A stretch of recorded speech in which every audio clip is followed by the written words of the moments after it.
Two sisters, same parents, same house, same fortune. And yet the lives they ended up living could not have been more different. One mourned by a prime minister, the other almost entirely forgotten. Their names were Edwina and Mary, and what happened to both of them is far stranger than most people ever get to hear. Segment 12. Where they came from. To understand Edwina and Mary Ashley, you have to understand where they came from. Because the world they were born into had very particular rules about what a woman's life was supposed to look like. Their father was Wilfrid William Ashley, a conservative member of Parliament who later became Lord Mountbatten, a respectable man, politically connected, socially established. Their mother was Maud Castle. Full name Amalia Mary Morad Castle, daughter of Sir Ernest Castle, one of the most powerful private bankers in the world. Sir Ernest was a self-made man who had arrived in Britain from Germany with almost nothing, and through a combination of extraordinary financial instinct and personal loyalty to King Edward III, had built a fortune that very few people in Britain could rival. When Maud Castle married Wilfrid Ashley in 1901, it was one of those unions that cemented two different kinds of power. He had the political standing and the old English connections. She had the money, enormous, almost incomprehensible money. Edwina was born on November 28, 1901. Mary followed on July 22, 1906. Their early years were shaped by the grandeur of the homes Sir Ernest maintained, including Brook House on Park Lane in London, which at the time was considered one of the most lavishly decorated private residences in the country. Guests who entered it for the first time described the interior as something between a palace and a dream. Sir Ernest spared nothing when it came to marble, to light, to art. But the foundation of the girls' childhood was not as stable as the marble might suggest. Their mother, Maud, was not well. She had tuberculosis, a condition described at the time in vaguer, more gentile terms, and she died on February 5, 1911, when Edwina was 9 years old and Mary was only 4. Their father remarried in 1914. The stepmother, Molly Forbes Sile, was not warmly received by either girl, particularly Edwina, who was old enough to feel the loss. Clearly, they were sent, as girls of their class often were, to boarding school. Edwina attended the Link School in Eastbourne and later Alder House in Suffolk. Mary had her own educational journey through similar institutions. They were being shaped into the kind of young women that Edwardian and early Georgian Britain expected from families of this stature: accomplished, graceful, marriageable. But there was one element in their background that would color every single thing that followed. Sir Ernest Castle, their grandfather, who had grown particularly close to Edwina after Maud's death, and eventually invited her to live with him and act as hostess at Brook House, had accumulated a fortune that was estimated at his death in 1921 at approximately $7 million. That figure needs context. It meant independence in a world where women had almost none. It meant that whoever inherited it did not need to ask permission from anyone for anything. When Sir Ernest died, he left the bulk of his estate to Edwina. She was 19 years old. Overnight, she became one of the wealthiest heiresses in Britain. Her trust fund amounting to roughly $2 million after taxes in addition to Brook House and other properties.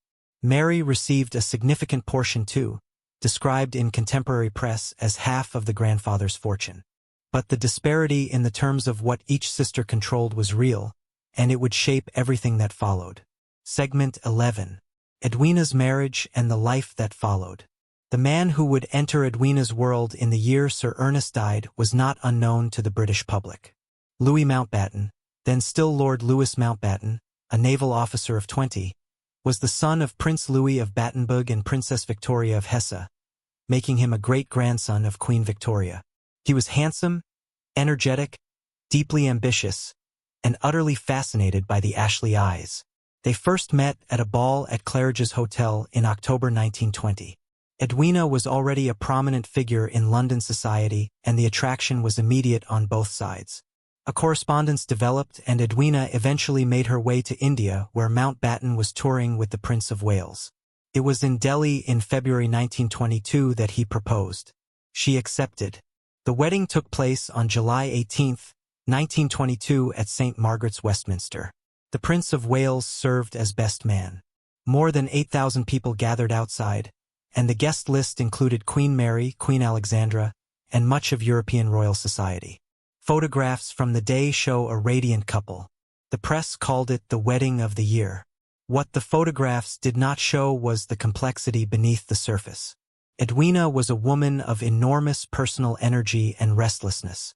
She was not content to be a decorative figure on the arm of a naval officer, no matter how aristocratic his lineage. The wealth she carried gave her freedom that most women of her era never experienced, and she used it enthusiastically and sometimes recklessly. In the years following the marriage, Edwina traveled constantly, threw herself into London's social life, and developed friendships that frequently raised eyebrows. She was particularly close to a number of people outside what would have been considered her natural social circle. Musicians, performers, individuals from the world of jazz and entertainment, whom she encountered in the increasingly lively nightclub culture of London in the 1920s. Her friendship with Paul Robeson, the African-American singer and civil rights activist, became one of the most commented upon relationships in her life. They met in London in the late 1920s. Robeson was at that point becoming one of the most recognized voices in the world, and Edwina admired him enormously. Whether the relationship went beyond friendship was debated fiercely at the time, and the subject followed her for years. What is clear is that she did not shy away from the friendship despite significant social pressure to do so. The marriage to Mountbatten did not collapse under any of this. It evolved into something that defied the social conventions of the period, an arrangement that both parties appeared to navigate with a kind of pragmatic understanding. Mountbatten pursued his naval career with increasing intensity. Edwina lived largely on her own terms. They had 2 daughters, Patricia, born on February 14, 1924, and Pamela, born on April 19, 1929. Their family life existed within its own separate compartment from the larger dramas that seemed to constantly orbit both of them. The 1930s brought a shift in tone. Europe was changing. The pleasure-seeking mood of the previous decade was dissolving into something darker and more anxious. Edwina's restlessness began to express itself differently. She started involving herself more seriously in charitable work. Hospital committees, welfare organizations. These were early signs of the direction she would eventually commit herself to entirely. But there was still so much turbulence ahead of her before that quieter purpose would take hold. Segment 10. The scandal that wouldn't disappear. For all the genuine admiration Edwina would eventually earn, the years before that reputation was established were marked by moments that came far closer to disaster than most historical accounts spend much time on. In 1932, Edwina found herself at the center of a scandal that became one of the most talked about social incidents of the interwar period. A gossip column in a New York newspaper contained a reference to an unnamed but clearly identifiable Englishwoman of great wealth and aristocratic standing, linking her name to a relationship with a black entertainer. The implication was unmistakable to anyone in London society. At the time, such an allegation, even an implied one, carried consequences that are difficult to fully appreciate today. For a woman of Edwina's position to be associated with it in print was considered by the establishment to be potentially devastating. Mountbatten brought a legal action. The case settled and the newspaper retracted and paid compensation. But the story had circulated widely enough that it could not be unread. The implied reference to Paul Robeson, though he was never named directly, was widely understood. What the episode told people about Edwina was not what the gossip columnists intended. She was someone who refused to organize her personal life according to the racial and class conventions of her era. That was the real discomfort, not a scandal in any meaningful moral sense, but a challenge to structures that a great many powerful people in Britain in 1932 were deeply committed to maintaining. She did not collapse under it. She did not withdraw. She continued more or less exactly as she pleased.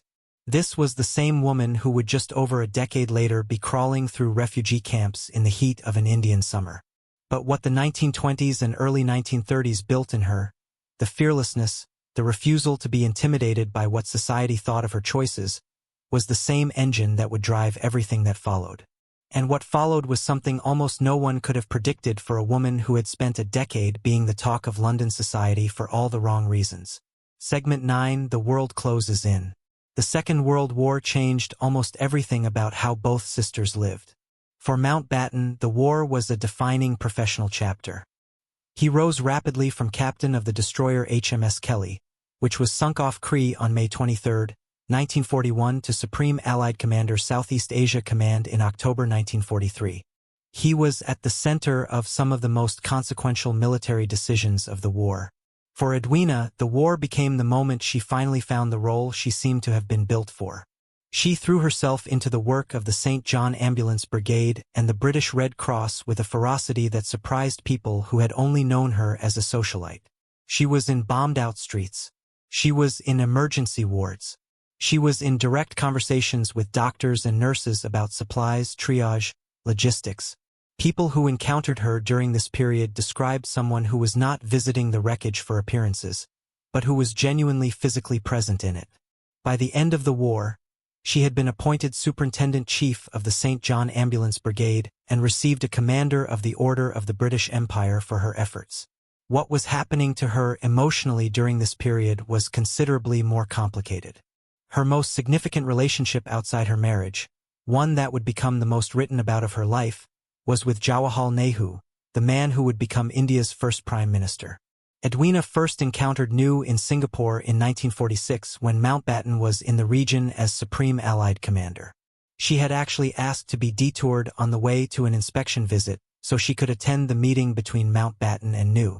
The two were introduced and something of genuine substance began between them. The second time they met was in March 1947, when the Mountbattens arrived in Delhi as Viceroy and Vicereign of India. Mountbatten had been appointed to oversee the transfer of power.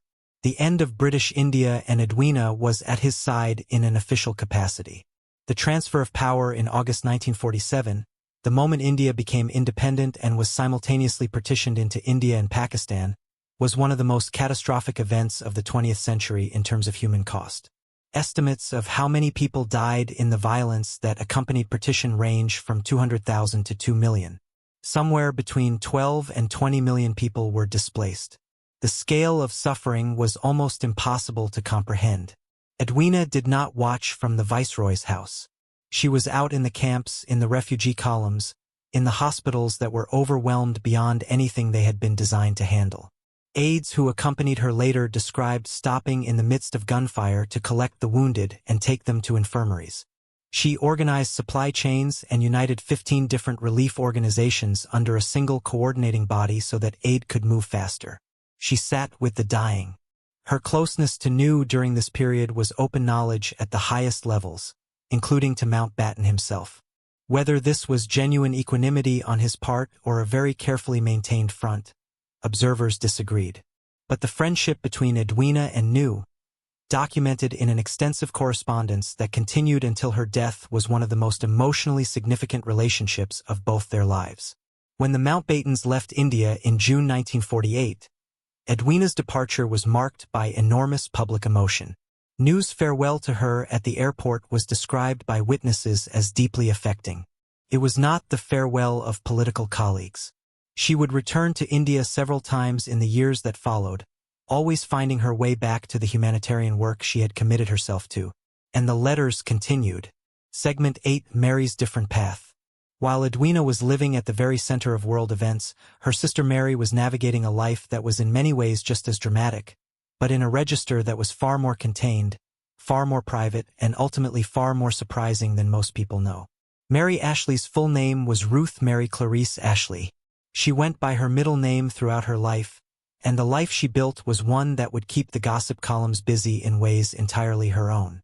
Her first husband was Captain Alec Cunningham Reed, a decorated First World War flying ace who had become a conservative member of Parliament. They married on May 12, 1927, and an American newspaper described the pairing as England's wealthiest girl and handsomest man. It was the kind of match that the society press of the era loved unconditionally. Beauty, money, a war hero with a political career, a granddaughter of one of the great Edwardian fortunes. They had 2 sons together, Michael and Noel, born in 1928 and 1930. But the marriage dissolved in the complicated pressures of the years that followed, and they divorced in 1940. Within months, she had married again, this time to Major Ernest Lurie Gardner in September 1940. That marriage lasted 3 years and ended in 1943 with no children. Then in June 1944, she married a third time, Thomas Collinley, the 4th Baron Delamere. This was not a small step. Lord Delamere was a major figure in British colonial Kenya. His family name had been bound to the white settler community there since the very beginning of the 20th century, when the 3rd Baron Delamere had arrived in East Africa and helped shape what would become a particular and deeply contested chapter in the history of British colonialism. Through this marriage, Mary found herself connected to a world of vast East African ranching estates, the dust and heat and social hierarchies of colonial Nairobi, and eventually the turbulence that accompanied Kenya's road toward independence. These were not quiet years. The Mau uprising of the early 1950s brought violence and instability to the world of European-owned estates in Kenya, and the pressure on that entire way of life was mounting. Mary and Lord Delamere eventually divorced in 1955 after 11 years. 3 marriages in under 3 decades, each one connecting her to a different slice of the British establishment, each one ending. And through all of it, the castle inheritance providing just enough independence to keep moving forward rather than being trapped by any single one of them. What the outside world didn't see was the quieter, more private dimension of Mary's life. The years after her final divorce, when she returned to England and settled at 6 Mile Bottom Hall in Cambridge, an estate she had inherited as part of the castle money, she focused on maintaining it, on her family connections, on the slower rhythms of English rural life. The woman who had once been photographed at every significant society gathering gradually stepped back, and the world largely let her go. She died on October 10, 1986. She was 80 years old. She had outlived her sister by 26 years. In all that time, almost no one had written her biography, and very few people outside family circles and historical footnotes remembered much about her at all, which, given the life she had actually led, is its own kind of historical verdict. Segment 7, The Letters. One of the most remarkable physical legacies of Edwina's life is the collection of letters exchanged between her and New. These letters, hundreds of them spanning more than a decade, are held partly in the New Memorial Museum and Library in New Delhi and have been the subject of extensive scholarly and public attention. What the letters reveal is not primarily a political relationship. These are not letters about the governance of India.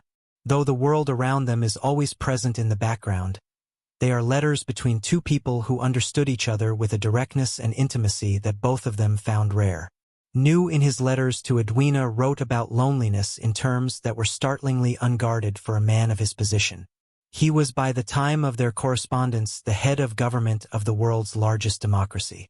He was surrounded constantly by people, advisors, officials, petitioners, colleagues, crowds, and he described feeling fundamentally alone in a way that only certain people could touch. Edwina was one of those people. She wrote back with an honesty that matched his. She described her own restlessness, her sense that she had spent too many years moving without quite knowing what she was moving toward, and that the work she had found in India had given her something that the social life she had lived before never quite could. Whether the relationship was ever physically expressed is something that has been debated since the letters first became known. New's daughter Indira Gandhi and later Edwina's own daughters, including Pamela Hicks, maintained publicly that the relationship remained a deep but platonic one. What the letters themselves show is a connection that was in its emotional reality as complete as any relationship either of them had. The question of physical expression in that light may be the least important question about it. When Edwina died in Borneo in 1960, New was informed by telegram. People who were with him at the time described a grief that did not contain itself as he usually contained himself. He kept a photograph of her near him until his own death 4 years later. The letters she carried on her final journey, found in her room when she was discovered that morning, included correspondence from him. She had been reading his words before she slept. Segment 6, The Last Journey. Edwina did not slow down in the 1950s. If anything, the urgency in her humanitarian work intensified. She traveled extensively in her role as superintendent and chief of the St. John Ambulance Brigade, visiting territories across what had been the British Empire as they moved toward or managed independence. In February 1960, she was in Jess Elton in North Borneo, now known as Kota Kinabalu in Malaysia. At the last stop of an arduous tour, she had passed through Cyprus, Karachi, Delhi, Malaya, and Singapore before arriving there. People who traveled with her had noticed a tiredness in her that was different from the ordinary exhaustion of travel. In Delhi, Nu himself had seen her and noticed how strange she looked, though he did not raise it with her, understanding, as people who knew her well understood, that telling her to stop would have accomplished nothing. On the night of February 20th, she retired to her room in the rest house where she was staying. She was found the following morning, February 21st, 1960. She had died in her sleep. She was 58 years old. The cause was given as acute cardiac failure. She was found with letters from Nu among her belongings along with papers she had been working on. She had in her final hours been doing exactly what she always did. In accordance with her wishes, Mountbatten arranged for her to be buried at sea from HMS Wakeful on February 25, 1960 in the English Channel. The Archbishop of Canterbury officiated. In a gesture that had no precedent in the protocols governing relations between the two countries, Nu arranged for 2 Indian warships to accompany the Wakeful on part of the journey. It was a tribute without a formal category. Something that had to be invented because nothing already existed that could express what it was meant to say. Nu's public tribute described her as someone who had given herself entirely, who had taken the extraordinary privileges of her birth and turned them outward toward the world. He died in May 1964. He was 74 years old. Segment 5, The Wider Family and What Followed. Patricia Mountbatten, Edwina's elder daughter, became the second Countess Mountbatten of Burma. She spent significant portions of her life connected to charitable work, carrying something of her mother's commitments into her own generation and serving at times as a lady-in-waiting to Queen Elizabeth II. She died in June 2017 at the age of 93. Pamela Mountbatten, the younger daughter, born in 1929 in Barcelona in a story involving emergency royal intervention and a premature delivery, had actually accompanied her parents to India during the partition period as a teenager, witnessing the historical upheaval at close range. She became Pamela Hicks through her marriage to the designer David Hicks in 1960, the same year her mother died. In 2007, she published a memoir about her time in India during the transfer of power. And in 2012, a second volume chronicling her broader childhood and life as a lady-in-waiting. Her accounts remain among the most personal records we have of life inside that particular family during that particular moment in history. Pamela Mountbatten, the younger daughter, born in 1929 in Barcelona in a story involving emergency royal intervention and a premature delivery, had actually accompanied her parents to India during the partition period as a teenager, witnessing the historical upheaval at close range. She became Pamela Hicks through her marriage to the designer David Hicks in 1960, the same year her mother died. In 2007, she published a memoir about her time in India during the transfer of power. And in 2012, a second volume chronicling her broader childhood and life as a lady-in-waiting. Her accounts remain among the most personal records we have of life inside that particular family during that particular moment in history. Mountbatten himself continued at the center of British public life for decades after Edwina's death. He eventually served as Chief of the Defense Staff. He remained closely involved in the upbringing of his great-nephew, the future King Charles III, what both men described as an honorary grandfather and honorary grandson relationship. When Charles was still a young man, Mountbatten wrote him frank letters of advice about life, marriage, and duty that were taken seriously enough to influence major decisions. In August 1979, Mountbatten was on holiday at Mullaghmore in County Sligo, Ireland, as he had been in many previous summers. On the morning of August 27th, he took his boat, the Shadow Phi, out toward his lobster pots. An IR bomb had been placed on the vessel the previous night. The explosion killed Mountbatten, his 14-year-old grandson Nicholas Knatchbull, and 15-year-old crewman Paul Maxwell. A fourth person, the Doja Lady Brayborn, mother of Mountbatten's son-in-law, died from her injuries the following day. The shock of that death, the violence of it, the public nature of it, the identity of the target sent a particular kind of tremor through the British establishment. King Charles described his grief in terms that made clear the depth of what that relationship had meant to him. Mountbatten's legacy has been the subject of considerable reassessment in the decades since, particularly regarding the pace of the partition of India and the human cost of the speed with which it was executed. Edwina's legacy has been more consistently admired. The humanitarian record is difficult to contest, and the quality of the human being revealed in the new correspondence. The intelligence, the emotional seriousness, the genuine capacity for friendship has made her a figure who tends to grow more interesting the more closely she is examined. Segment 4: The Castle Fortune and What It Built. One thread that runs through both sisters' stories quietly but persistently is money. The fortune Sir Ernest's castle left behind was at various points a source of freedom, of conflict, of judgment, and of something close to transformation. For Edwina, the inheritance was both a gift and a complication. It meant she never had to negotiate her freedom from a position of dependency. She could go where she wanted, fund what she cared about, and live on terms that were entirely her own. But it also attracted a particular kind of scrutiny. The scrutiny reserved for women who had too much independence and used it too freely. The money also shaped her marriage in ways that were specific to their era. Mountbatten's salary as a naval lieutenant was £310 a year when they married. Edwina's trust fund was generating post-tax income of around £60,000 annually in the early years of their marriage. He was the one with the royal blood, the rank, the titles. She was the one who paid for the households, the staff, the polo ponies, the yacht. That dynamic, unusual enough to be noticed, was there at the foundation of the marriage and colored it throughout. For Mary, the trajectory of her inheritance was different. She had received a substantial share of the castle estate, described at the time of her first marriage as making her England's wealthiest girl. But her 3 marriages and divorces and the financial negotiations those endings involved shaped her relationship with money across decades in ways that differed sharply from Edwina's more continuous independence. The castle fortune itself was built on a specific history worth noting. Sir Ernest had been a Jewish man from Cologne who had converted to Catholicism following the death of his wife, a conversion made by most accounts for personal rather than social reasons. He had arrived in Britain as a young man with very little and risen through remarkable financial instinct and the careful cultivation of proximity to royal confidence to become one of the most powerful private individuals in Edgeworthian Britain. His relationship with King Edward IV as trusted financial advisor and personal friend was the fulcrum on which the entire social transformation of the Castle family rested. Without that relationship, the fortune might have been built.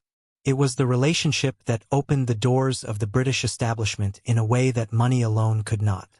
His granddaughters lived in a world he had constructed for them across a lifetime of exceptional effort.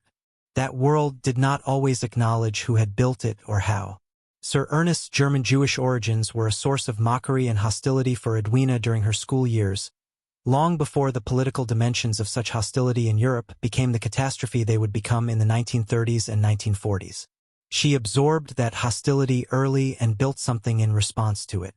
A particular kind of immunity to the judgment of people whose approval she had decided was not worth having. Segment 3: Blood and Circumstance. There is something worth sitting with in the story of these 2 sisters about the role that circumstance plays in shaping a life.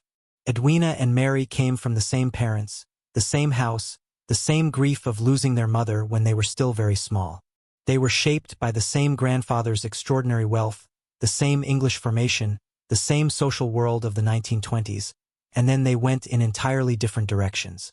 Not because one was more capable or more courageous than the other, but because the circumstances that opened themselves up to each of them were different, and the particular doors that opened for Edwina were ones that no reasonable person could have predicted.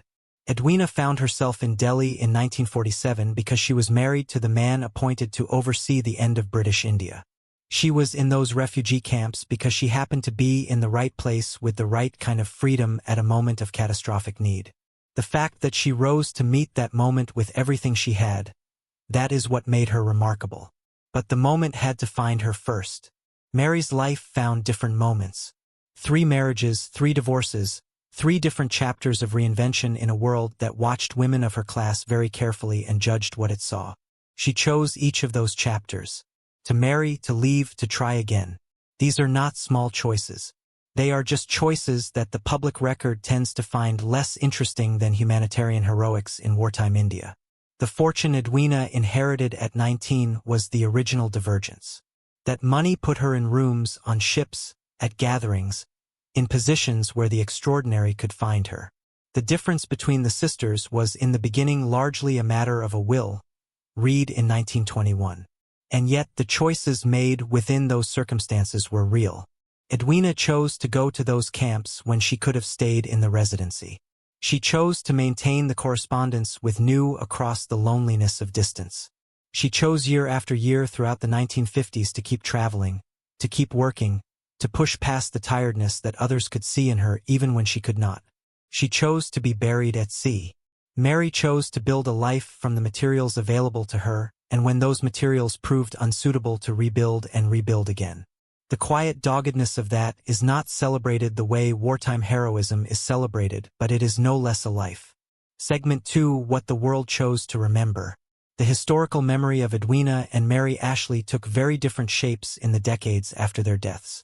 Edwina became a figure who was returned to repeatedly by biographers, by documentary makers, by people interested in the end of the British Empire, by people drawn to the new correspondence. Janet Morgan's biography, published in 1991, was considered the most thorough account of her life for many years, drawing on the full correspondence to make the case for a relationship that was in its own way one of the great emotional stories of the post-war period. Mary attracted far less attention. The pattern is a familiar one in how history records women's lives. The woman who lived publicly, who moved through the centers of power, who left visible traces, becomes the subject of inquiry. The woman who married, divorced, remarried, and managed her own complicated private life largely disappears from the record. And yet Mary's life contained things that were entirely remarkable on their own terms. 3 marriages across 3 decades to 3 significant figures in British and colonial society. A life that spanned the Kenya of Lord Delamer's colonial world, the Cambridge estates of the English gentry, and the long public visibility of being the sister of the woman who was everywhere. She navigated all of it. She endured the comparisons. She continued, the 1922 discovery of Tutankhamun's tomb, which had made her father-in-law the 5th Earl of Canavan one of the most famous figures in the world, and which had produced the enduring popular story of the Pharaoh's curse when he died in Cairo in April 1923, months after the tomb was opened, remained a defining fact in the background of that side of her story. The 5th Earl had funded Howard Carter's search, had been present at the discovery, and had died of a blood infection while still in Egypt. Whether you believed in the curse or not, the story had a grip on the public imagination for decades. Mary's connections to it were permanent. High Clearar Castle, the Carnarvon family seat, took on its own very different kind of fame in the 2000s, becoming widely known as the filming location of a popular television period drama about English aristocratic life. The historical irony of it, that the real lives conducted within those walls were considerably more turbulent and strange than anything a television drama was likely to portray, is not lost. Segment 1: The End of an Era. There is a particular quality to the lives of people who were born into the Edgewardian world. The distance between the world of 1906 and the world of 1986 in terms of technology, culture, politics, social structure is almost incomprehensible. People who had grown up with housemaids and footmen had lived to see moon landings and the complete dismantling of the empire they had been raised to inhabit. Mary lived that arc. Born in 1906, dying in 1986, she saw almost the entirety of the 20th century's transformation. She had been a child in a house decorated by one of the great Edgewardian fortunes.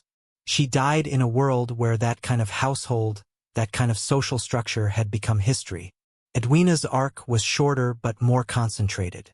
She died in 1960, which meant she missed the upheavals of the decade that followed, the cultural revolutions, the continuing decolonization, the later and more complicated reassessments of the partition she had been so central to. She died while New was still alive, while India was still in its first hopeful decade of independence, while the humanitarian work she had done was still relatively fresh in the memory of the people she had helped. She died in a way at the right moment, if there is a right moment, to be remembered primarily for what she had done rather than for whatever complications the coming decades might have added to the picture. The photograph of the 2 girls on the garden bench, or the photograph that might exist, the one that represents what they were before any of it happened, is worth returning to at the end.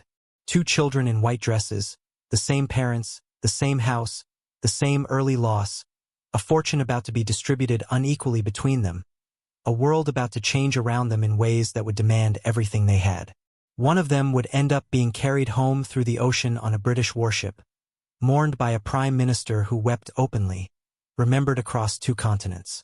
The other would live for 3 decades more, marrying, divorcing, rebuilding, surviving, and eventually stepping back into a quiet English estate, where the fame of her grandfather's money and the fame of her sister's legend settled around her like dust, settling after a long journey. Neither story is smaller than the other. They are just different. And the difference between them was from the very beginning much more fragile than it appeared. If you enjoyed this video, please like and subscribe to our channel so you never miss out on more fascinating stories.